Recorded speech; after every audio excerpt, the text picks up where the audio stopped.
Southampton under-18s progressed to the 5th round of the FA Youth Cup after beating Everton at Goodison Park in dramatic circumstances.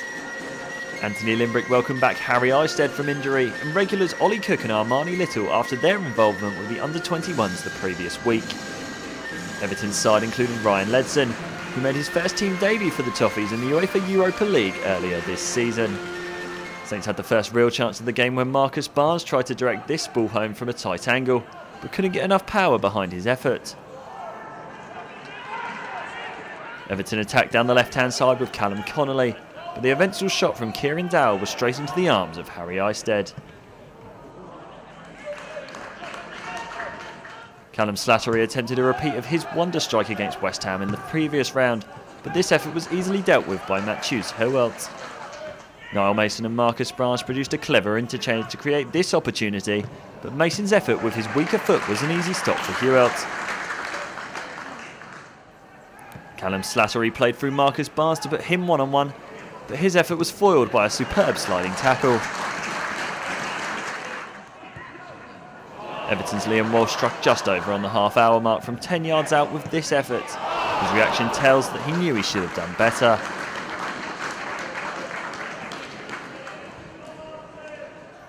The 300-strong crowd all thought this shot was in as Michael Donohue's attempt was dragged wide, but bounced into the back of the net. Fortunately for Saints, the referee wasn't fooled and promptly pointed for a goal kick. Ollie Cook made a great last-ditch tackle in this instance to prevent Saints from going behind. He was at full stretch to get in the way of Callum Dyson's effort. Dyson had another opportunity just before half-time, but leant back too much and blazed over from just yards out, wasting Everton's best chance of the half. The goal came just minutes after half-time. A well-worked corner routine saw Niall Mason's set-piece fall at the feet of Kyle Clinton, who just got a faint touch to direct the ball goalwards and put the Saints ahead. A real team effort, and you can see by the celebration. Kyle Clinton's third of the season, all from set-pieces after his double against West Ham in September last year. Everton were eager to get back on level terms and piled on the pressure from then on. Niall Mason slid in to prevent Dyson's run getting messy for the Saints' defence. Kyle Clinton then showed his defensive qualities as he hooked this ball away from goal as it was certain to be tapped in by a lurking Everton striker. Up the other end though, Barnes could have doubled Saints' lead. He couldn't quite control this ball through properly and flushed his shot against an Everton body. This next effort required a sliding tackle from James Graham to prevent Barnes' shot falling goalwards. Joe Williams tried this looping effort from the right-hand side as Harry Isted brought out the acrobatics to tip it to safety as Niall Mason made the clearance. As the 80th minute came and went, Everton kept persisting with their attacks and eventually got their reward. Isted couldn't handle this long-range effort that fell to the feet of Donohue to tap home from point-blank range. Everton level and probably deservedly so after all their pressure.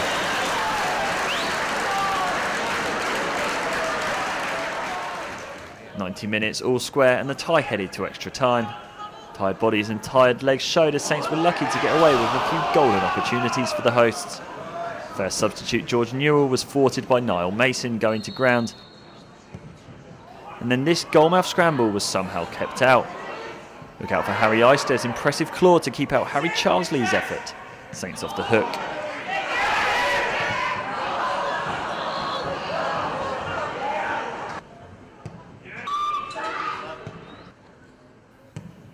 So the tie went to penalties. After both sides scored their opening 2 penalties, Callum Connolly stepped up for Everton and scored. But Kyle Clinton saw this shot saved. Not to worry, Harry Isted was on top form to keep out Jordan Thornley and Harry Charlesley. Will Wood and Harley Willard both netted, so Joe Lee to win it for Saints in sudden death.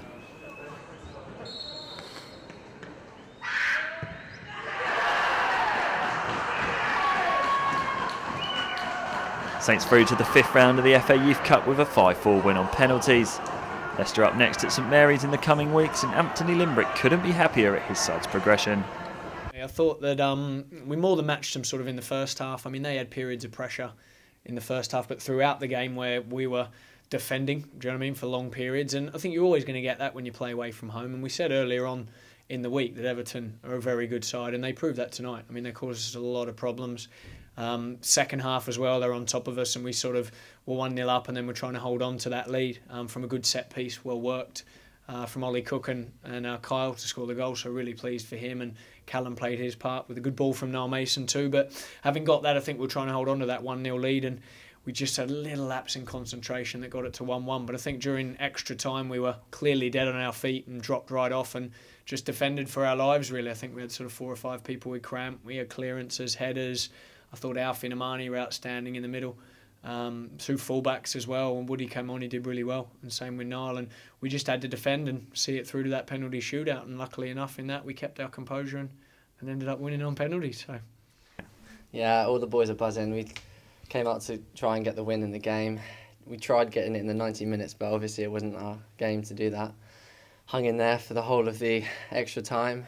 All the boys just gave it all. They were all struggling at the end, but that's down to the tired legs. So we've been working hard to defend, and I'm grateful that we won on penalties at the end. Everyone's just buzzing now. And you scored the opening goal. That must have been a great feeling. Well, yeah, just prior to the game, we did set pieces, and we worked on that. I have to give credit to Ollie. Ollie Cook for blocking the runner. He gave me the run on the front post, and Sanch with his delivery. And it was nice to get the goal. Is it a slightly mixed feelings tonight, given that you got the goal and then missed the penalty at the end?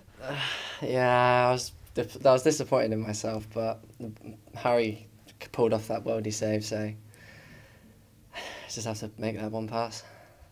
Yeah, like we said, we're under really heavy periods of pressure, and I think sort of 6 or 8 weeks ago we might have, conceded another one and lost that game 2-1, but there's been good period in the camp, been doing a lot of work, and not just from a football side but from a support staff side as well.